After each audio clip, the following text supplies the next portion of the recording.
Hi, I'm Katie Freegon, a Group Program Manager in the Windows User Experience team. In Windows 8, we want to make sure all of our users have a really personal experience that's simple to set up and easy to use across all of their Windows 8 PCs. We can do this because we're powered by Windows Live. In Windows 8, you'll have the option to sign into your PC using your Windows Live ID instead of just a regular local account. This gives us the ability to take all the settings that you use to personalize your PC, both with Windows and your Metro style applications, associate them to your Live ID in the cloud, and then make them available later to you to sync to any Windows 8 PC you use with the same Live ID. Let me show you. So one of the first things I always do when I'm setting up my machine is change the lock screen picture to something personal. So here I've changed it to be a picture of my kids, Tom and Audrey. So as I come on in to the computer, you'll notice it's really personal to me. My start screen has my name, Katie Freegon, and my profile picture just already there. And then as I go around, you'll notice different things that are personal to me. So I've added some pinned sites from IE on my start screen. And if I go into IE, I could just log right into Hotmail. I didn't need to do anything in order to do that. And if I start a new tab, it's got all my frequent sites and my pin sites, so same ones that you saw on the start screen. And as I go around and customize my PC, there's lots of different things that I change. One of the things I like to do is turn off the sounds on the keyboard. So it's one of the first things I usually do when I'm setting up my PC and I have to remember to go and do later. The other thing I tend to do is when I'm in desktop, I switch my taskbar to be on the right-sided screen instead of the bottom. And so later on, that's going to be remembered. That's going to be really helpful for me. The other great thing about Metro style applications is I can use them, and like I was watching the keynote with Stephen here, and I'm kind of halfway through, but I want to come back to this later. I'll be able to do that on my second PC or any other PC, just pick up right where I left off. Similarly, like an app like the newsreader, I can add a couple of feeds here. Those are going to be available to me later when I access that newsreader. So right now I can just kind of browse around them, and when I come back to it, they'll be there for me. So let's go over to my second PC that I just got, and I'll show you how this works. Okay, so now I'm going to go ahead and set up my second PC. So here I'm finishing setup. I'm going to type in my live address.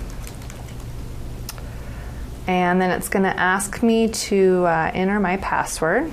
So I'm going to go ahead and do that right here.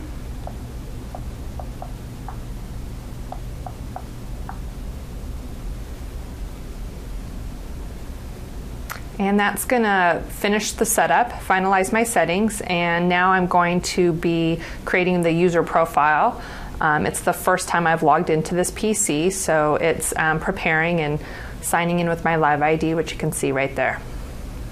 Okay, so the PC's finished creating that user profile for me, and so now you can see different things are already set up. My username, Katie Freegon's, right up there on the start screen.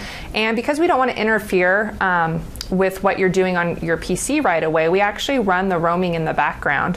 So as you use the PC, you'll start to see your personalizations come in with the different settings. So right there you saw my user profile picture came down and synced, and that's just running the background. So as you're using the PC, you'll start to see things show up so that we're not interfering with what you want to do right away. So another good example here is my IE pin sites are right there.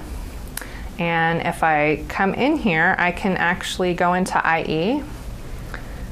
I'll get the same thing. I can just create a new tab, and I'll automatically, I have my frequent and pinned right there for me to pick whatever I need to do. I didn't need to type those sites in or pin them manually. They were just right there for me. So similarly, as I explore the rest of the second PC, I'll see my other settings come in. So if you remember, I roamed that, I chose to sync down that keyboard setting, and that's off for me as well. And if I come into desktop, my taskbar is on the right hand, like it was on that first PC.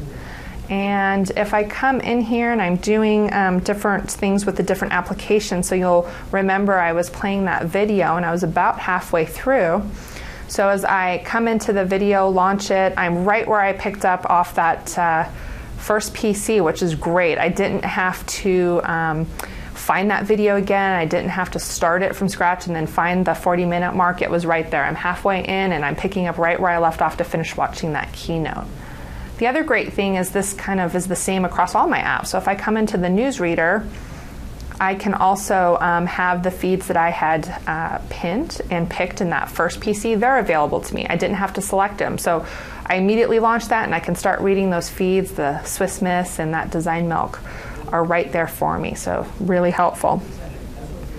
So as you can see, really powerful signing in with my Live ID. All my settings are available to me.